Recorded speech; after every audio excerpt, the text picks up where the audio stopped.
Hey y'all, it's Leo. Today we're actually going to be talking about how to accomplish your goals in 2023.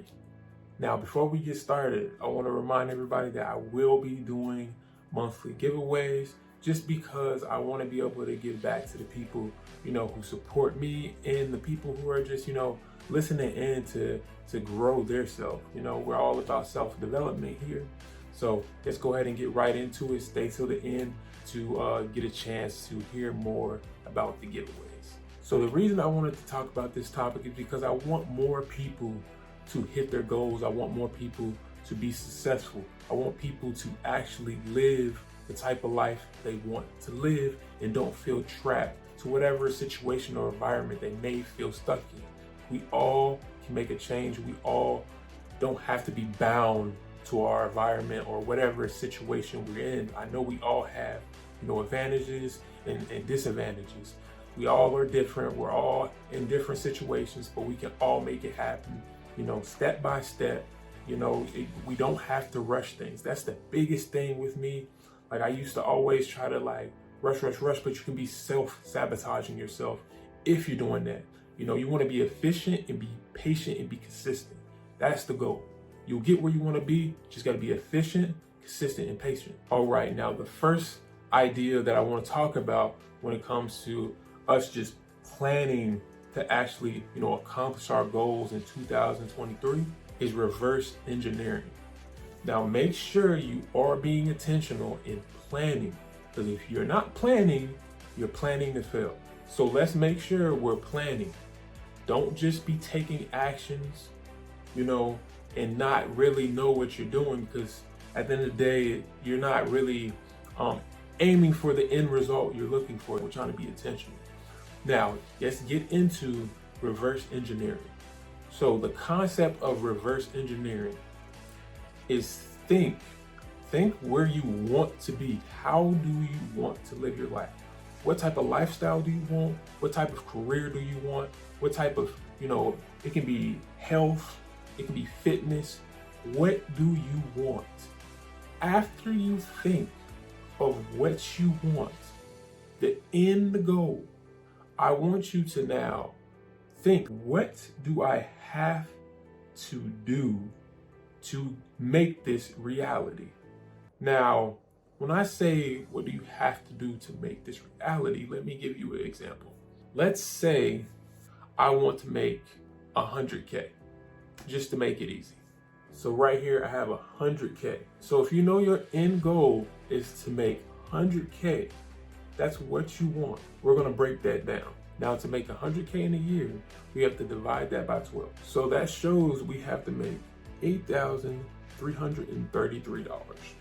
Now, if we break that down even more, 4 weeks in a month, that means you have to make $2,083 a week.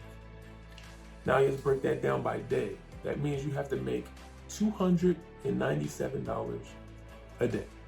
This is what I'm talking about when I say reverse engineer. Now let's come up with another example. So for this example, I'm actually going to use action instead of results, because I believe when you first start planning something, or say you have a goal in mind, you want to make sure you have action-based goals before result-based goals, because it takes a little bit more than 30 or 60 days for you to really get used to a habit. So we want to have action goals to get used to doing this habit before we start, worrying about results. So result-based goals, a little bit more daunting, especially in the beginning. It just takes more time to get, accustomed to the new schedule you have, the new habits you have, and then you just have to build momentum majority of the time when it comes to result-based goals. That's why I think action-based goals are really good in the beginning, so you're not too worried or you get down because you're not seeing any results in the beginning. You have to put, some days and some weeks in to get some momentum to actually start to, see key indicators of oh, am I making progress? Because you're not going to just say, start on the first day and then the second day you're like, "Ooh, I'm seeing progress." No, it doesn't work that way. You got to put some days and weeks in before you really start to get some key indicators, things that you can measure. Now, let's go into the habits I was referring to. So, say my goal was to get to 100K. Let's say that was my goal. But remember, I'm not thinking about results right now, result-based goals. I'm thinking about action-based goals. So if that's my goal, we say we had to make, what was it, 297 to hit 100K, right? So let's say I figured out how many, customers I needed to hit that goal. Now, I did the math, and it would probably be around 7 to 8 people I would need to actually bring in to hit that goal. But me, I'm not thinking about the result, I'm just thinking about the action. When it comes to measuring results, I'm just measuring actions. That's all that matters for the first 30 to 60 days is actions. Just think about actions. And it's like almost like working out. You may not see results within the second day, the third day, but over time you'll start to see them results. It's just about making that habit and doing the same thing and being consistent. And this is another idea I wanted to talk about that I think would be very, helpful for a lot of people. Whatever you want to become, whether it's a lawyer, whether it's a doctor, whether it's a business owner, what you want to think is, what would that person do? What would that person do? And you need to look at your life right now and be like, okay, what am I doing? What are the habits I currently have? What are things I can take out and replace it with things that were actually going to make me progress in being what I want to be? Because at the end of the day, that's really all you have to do. I know people might not think it's as simple as that, but it's a mindset thing. There's some things for sure 100% that you can change out with bad habits that you currently have.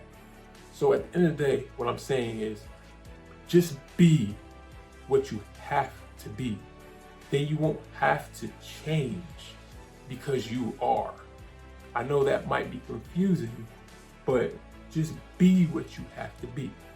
For example, if you want to get compensated, a certain amount, just do what that person would do to get that result. At the end of the day, I think a lot of time we overanalyze and we get analysis paralysis instead of taking action. And because really you learn by experimenting.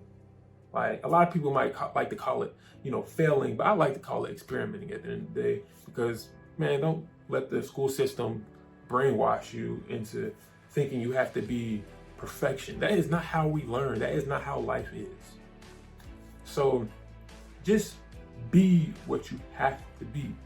You don't have to change everything drastically. Just do one thing the first day, and then the next week do another thing, and eventually your life will start to change, because you don't have the same habits that you had in the past.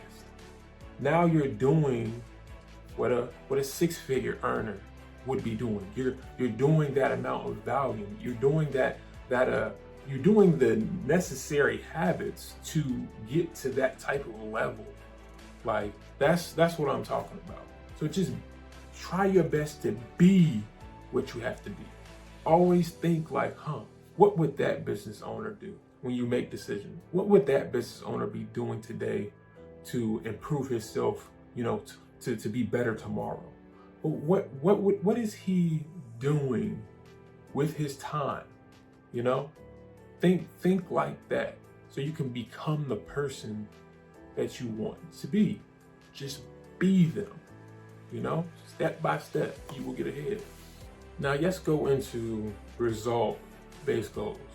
After you have changed your habits and you have a schedule down and you're being consistent for the first 30 to 60 days, and you've just been laser focused on the actions.